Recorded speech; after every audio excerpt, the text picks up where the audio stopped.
네, 허석군 증인, 김봉식 증인 양쪽에 잠깐 대기 좀 해주시겠습니까? 그리고 이상민 증인에게 묻겠습니다. 이상민 증인, 계엄 직전 피의자 윤석열로부터 24시경 경향신문, 한겨레신문, MBC, JTBC 여론조사 꽃을 봉쇄하고 소방청을 통해 단전 단수하라라는 내용의 문건을 받아본 적 있죠? 검찰의 공소 사실입니다. 인정합니까? 증언하지 않겠습니다. 그러실 거라고 생각은 했지만 참 처참합니다. 김용현은 지난 23일 헌법재판소에 출석을 해서 이상민, 한덕수, 조태용 또한 계엄 지시서 문건을 받아갔다라고 진술을 했습니다. 이 진술에 대해서는 인정하십니까? 증언하지 않겠습니다. 윤석열의 사전 지령대로 계엄 선포 후에 소방청장에게 경찰의 언론사 단전 단수 요청에 협조하라고 지시한 바 있죠? 답변 좀 해보세요. 증언하지 않겠습니다. 김용현이 거짓말하는 겁니까? 아니면 이상민 장관도 동의하는 겁니까? 증언하지 않겠습니다. 증언을 거부하실 거면 선서는 왜 안 하셨나요? 증언을 거부하고 네, 됐습니다. 안 했습니다. 허석군 증인, 12월 3일 23시 37분경에 이상민 증인과 통화한 바 있으시죠? 예, 통한 바 있습니다. 네, 답변 자료가 다 있어서요. 간결하게 예, 아니오 답변을 해주시면 되겠습니다. 자료를 확인하는 거여가지고. 이상민 증인이 단전 단수 요청을 소방청에서 받은 것이 있는가? 한겨레, 경향, MBC, JTBC, 김어준 뉴스공장을 언급하면서 경찰이 요청하면 소방청에서 저기 조치하라라고 말한 바 있죠?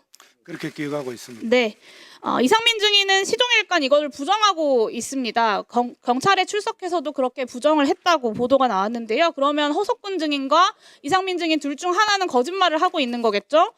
증인 허석군 증인, 이상민 장관이 거짓말하는 겁니까? 본인이 거짓말하는 겁니까? 제가 말씀드릴 수 있는 사항은 아닌 것 같습니다. 저는 사실대로 증언하신 겁니까? 예, 그렇게 제 기억에 따라서 증언을 했습니다. 네, 알겠습니다. 김봉식 증인, 그 3일 밤 7시 20분경에 삼청동 안가에서 김용현 피의자에게 조지호 청장과 함께 계엄 지시 문건을 각각 건네받았죠? 공소사실과 관련됐기 때문에 답변드리기 곤란함을 양해해 주십시오. 네, 모든 공직자들이 다 이렇습니다. 그 해당 문건에 언론사, 선관위, 국회에 대해서 행안부나 소방의 단전 단수 협조에 관한 사항도 적혀 있었습니까? 지난번 말씀드렸듯이 단전 단수는 제가 들은 바가 없습니다. 들은 바가 자리에서 없었다가 처음 아니라 들었습니다. 적혀 있었습니까? 기억이 나지 않으시는 겁니까? 전혀 없었던 들은 바가 겁니까? 없습니다. 없었던 겁니까? 계엄 지시서에? 묻지 않습니까? 전혀 들은 바도 없고 아는 들은 바도 바가 없습니다. 없고 아는 바가 없다가 아니라 계엄 지시서에 있었냐 없었냐, 기억이 안 나는 거냐라고 물었습니다. 공소사실과 관련된 부분은 말씀드리기 곤란하다고 제가 답변드렸습니다. 네, 경찰청장, 서울청장, 해안부 장관이 받은 계엄 지시서의 내용의 문건이 다 똑같은 거였다고 김용현 장관이 헌법재판소에서 다 증언했습니다. 검찰 공소장에 윤석열 피의자가 직접 행안부 장관에게 단전 단수 지시가 담긴 문건을 건네줬다라고까지 나와 있어요. 이상민 증인이 전화할 때 그 내용, 아까 그 내용 보면 단전 단수 소방에 벌써 요청했겠지, 이미 서로 다 아는 내용인 것처럼 소방에 재차 확인하는 내용까지 다 드러났습니다. 그래도 기억이 안 나십니까? 들은 바도 없고 제가 전달받은 바도 없고 요청한 바도 없습니다. 네, 명백히 증인들의 계엄 중요 임무 종사를 지목하는 구체적인 진술들과 자료들을 앞에 두고도 진술 거부권 뒤에 숨어서 제대로 변호조차 하지 못하는 이 모습들 국민들이 똑똑히 기억할 것입니다. 두 분 들어가세요. 이상민 증인, 그 12월 3일 비상계엄 선포 즈음에서 행안부 장관으로서 대통령실 부속실 직원에게 참석사와 국무회의 시간, 발언 요지 등을 기록으로 남겨놓을 것을 지시한 바 있으십니까? 증언하지 않겠습니다. 복수의 국무위원이 국무회의 참석자 명단에 서명을 요구한 사람이 있었다라고 합니다. 그거 한덕수 총리입니까? 본인입니까? 증언하지 않겠습니다. 점심 무렵에 대통령님과의 일정이 있을지도 모르겠다라는 이야기를 듣고서 12월 3일 울산 회의 일정 중간에 뛰쳐나와서 상경을 했다라고 진술한 바 있으시죠? 국회에서 그렇게 답변을 하셨는데요. 기억나십니까? 증언하지 않겠습니다. 본인이 12월 5일 행안위에서 얘기하셨잖아요. 본인이 기존에 했던 건 답변을 좀 하세요.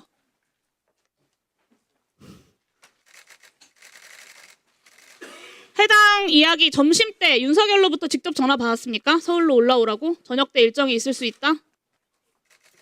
증언하지 않겠습니다. 이 통화도 비화폰으로 통화했습니까? 비화폰으로 통화했습니까? 증언하지 않겠습니다. 네. 당시 8시에 피의자 윤석열이 개별 호출을 해서 밤 9시까지 대통령 집무실에 모였던 이른바 8시 멤버들, 윤석열, 김용한 포함해서 도착한 순서대로 박성재, 김영호, 이상민, 한덕수, 조태용입니다. 여기까지 8명입니다. 이 자리에서 피의자 윤석열이 국무위원들 앞에서 22시 KBS 생방송이 이미 확정됐다라고 이야기한 바 있습니까? 증언하지 않겠습니다. 본인이 경찰 조사에서 다 진술한 내용 아닙니까? 그 자리에 한덕수 총리와 증인뿐만 아니라 이 8명이 함께 집무실에 있었던 그런 상황이었죠. 아예 답변을 안 하시기로, 말을 안 하시기로 마음 먹으신 겁니까? 증언하지 않겠다고 말씀을 드렸습니다. 조태율 장관이 이미 진술을 했습니다. 8명이 집무실에 모였고 비상계엄을 해야 한다면서 계엄 지시 문건을 배부를 했고, 그리고 이제 나가달라라고 해서 집무실과 연결된 대접견실로 자리를 옮깁니다. 그 이후에 총리가 다시 집무실로 들어가서 대통령을 설득한 후에야 한 사람씩 연락을 해서 1시간 후에야 국무위원 4명이 더 추가로 와서 11명을 채운 겁니다. 이거는 한덕수 총리의 경찰 진술과도 일치합니다. 이 윤석열이 8시 멤버를 소집을 할 때부터 대접견실로 옮기기까지 내란수계에게 국무회의는 계획에도 없었다는 얘기인데요. 한덕수 총리와 이상민 장관이 가짜 국무회의를 만들어서 어떻게든 이 비상계엄의 절차적 요건을 충족하려고 시도를 하다가 실패한 결과만 남은 겁니다. 그렇지 않습니까, 증인?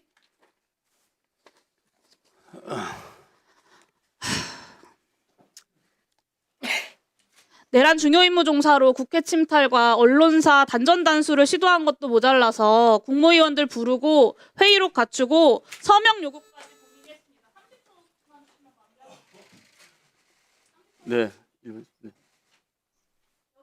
여기에 12월 5일에 국회에 나와서 처음으로 고도의 통치 행위라는 변론을 만들어낸 게 바로 이상민 장관 본인입니다. 그야말로 12.3 내란의 주범입니다. 당연히 중요임무 종사자들, 현재 피의자들 구속돼서 수사받고 재판받고 있는 거 감안하면 당연히 구속수사 필요하다고 생각하고요. 제가 국정조사 내내 강조했던, 그리고 진실이 드러나고 있는 이 8시 멤버와 계엄 지시 문건이 윤석열 내란 일부를 넘어서 국회 침탈과 선관위 침탈이 완성된 다음에 그 2부 계획을 파악할 유일한 신발입니다. 그 수사기관에서 지금이라도 이상민 장관 철저하게 구속 수사하고 국무위원들, 관계된 사람들 철저하게 수사해야지만 이 내란 수계의 엉터리 변론을 깨부술 수 있을 것이라고 다시 한번 강조하고 촉구하는 바입니다. 이상입니다.